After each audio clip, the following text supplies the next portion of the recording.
eu era, igual eu falei, né? Daqueles. O meio mimadinho, né?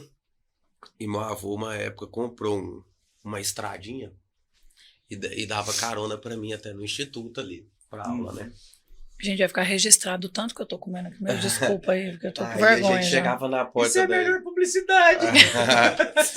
A gente chegava na porta do instituto, meu avô aumentava o som da estradinha no último. Não. E começava a gritar, cantando, e todo mundo olhava. Não tinha uma pessoa. Tinha uma lanchonete, eu não sei se tem mais, do lado do hospital ali. Que a gente parava. A mulher lá já olhava, era todo mundo. E eu desci assim, vermelho de vergonha, eu vou, para com isso. Ele, parei. Aí eu olhava pro lado, ele ia mais alto ainda. É a cara dele. Aí eu é olhava assim, minha orelha queimava, eu saía, gente, todo mundo me olhando, eu com vergonha, assim, eu entrava assim, o que é isso? E ele fazia isso, mas aí tinha dia que ele falava assim, eu falei, deixa eu aqui na esquina aqui. Vamos lá, deixa eu aqui na esquina aqui, porque você vai fazer o trem do som. Ele, não, vou... Ih, Chaco, tem carro atrás. Não, tá entrando um carro atrás ali. E até chegar no negócio, não parava o carro. E do mesmo jeito. É o jeito dele. Então, assim, E uma peculiaridade, ele não era muito bom de direção. Aí nossa! Era um negócio não era. Ele tinha era panorama da Fiat, que acompanhou ele muitos anos. Eu acho que eles vendeu ela um gol bola. Bom, era... Nossa senhora, então assim, sempre via assim, queria sempre estar brincando, fazendo as coisas. Eu fico sentida, viu? Porque eu convivi pouco.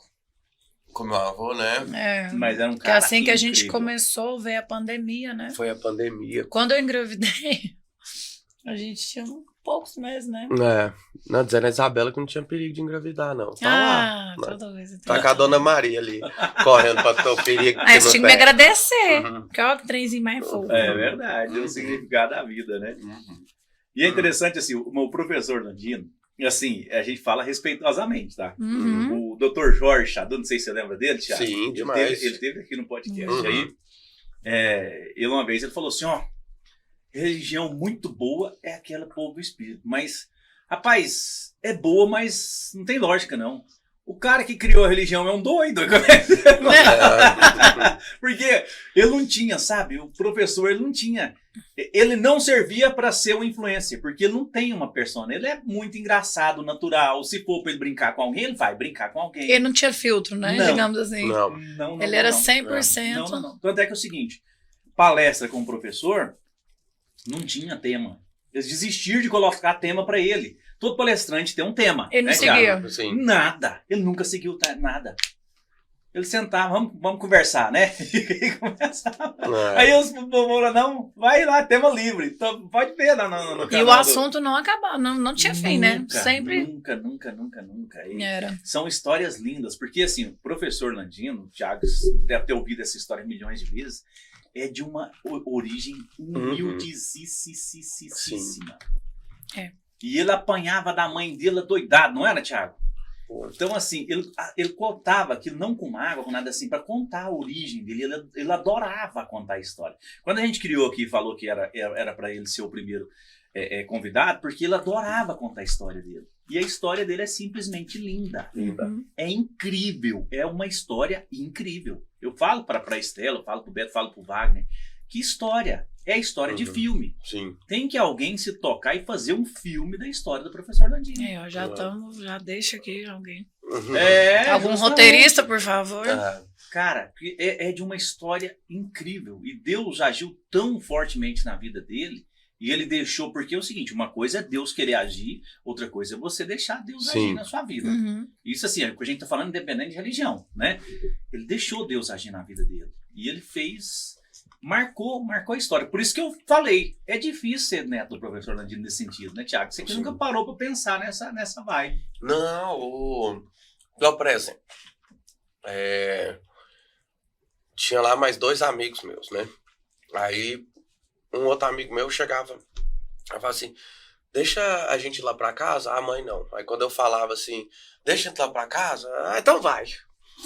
Isso eu sentia assim, coisinhas mesmo, sabe? Mas o meu avô ali realmente era Nossa, eu sinto. Vai lembrando, vai passando as histórias, né? Uhum. Na cabeça da gente, assim, tudo. E uma coisa que eu tive um marco na mudança da minha vida muito grande com meu avô foi porque eu sempre fiquei um pouco perdido nessa parte da religião, né? Aí teve um dia que eu cheguei no meu avô. Por quê? Porque eu tenho uma fé em Nossa Senhora muito grande. Excelente. Por conta da igreja do colégio católico e tudo mais, né? Uhum.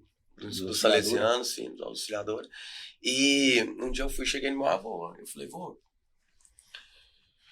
eu gosto muito de ir na igreja evangélica. Minha mãe era evangélica, né? Uhum. A única.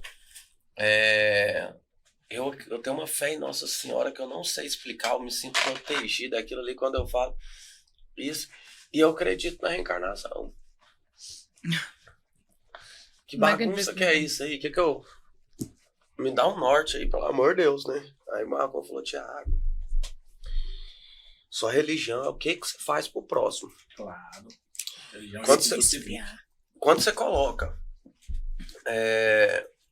você no lugar do próximo, aquilo que você tá fazendo fosse pra você, ali... É a verdadeira religião. Ali você tá tranquilo, não importa a igreja que você vai, em quem que você... É isso, é o que você faz ali pro próximo. Ou aquilo ali entrou assim na minha cabeça, assim, eu pensei... E foi onde que eu causou comecei... uma paz incrível. Porque você tinha um conflito, né? E foi quando eu comecei a realmente, a cada vez mais, me colocar no lugar do próximo. Porque é isso que tem que ser feito. Então, meu avô, por isso que eu falo, muitas vezes eu tô em casa sozinho, a Isabela sabe disso. Eu lembro de uma coisinha que ele falou há 10 anos atrás, eu vou lá, nossa senhora, porque eu sei que tudo que ele me falou tinha um propósito, tinha um porquê, e eu vou lá e vou tentar implementar, de todo jeito, entendeu? Então, assim...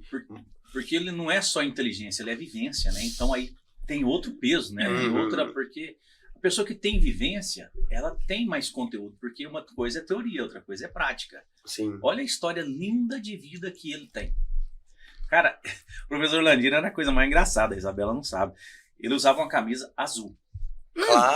Clara. Sabe o que aí no começo da vida dele, sabe o que ele fazia? Ele reclamava. Ele chegava assim, gente, eu não tô gostando porque... Isso assim, eu falo isso 10, 15 anos atrás. Aqui não tem quem vira a gola da camisa mais. Você sabe o que é isso? Usava tanto a camisa que ela sovava, ela estragava, ela ruía, assim, ó. Aí isso pegava e virava a gola da camisa. Aí ele conta que ele nunca teve um luxo na vida porque ele tinha 2 camisas, ela sovava aqui, ela tinha que virar a gola. E naquele momento ele já era promotor aposentado e tal. Mas ele falava, não, tinha que virar a gola da camisa. Aí ele arrumava alguém para virar a gola da camisa dele. E ele vestia de um jeito só. Camisa azul clara. Geralmente era a calça, o que mudava mais ou menos na calça, né? Sim, né, mas era a mais cinzinha ali mesmo, né? Mas de uma simplicidade incrível. E uma vivência, você te contar. E tem como você descobrir na fraternidade, tem muitas histórias dele que ele contava. Incrível a história dele. Então, quando o cara vivencia, une a teoria e a prática, é diferente os ensinamentos, né, Thiago? O peso é outro.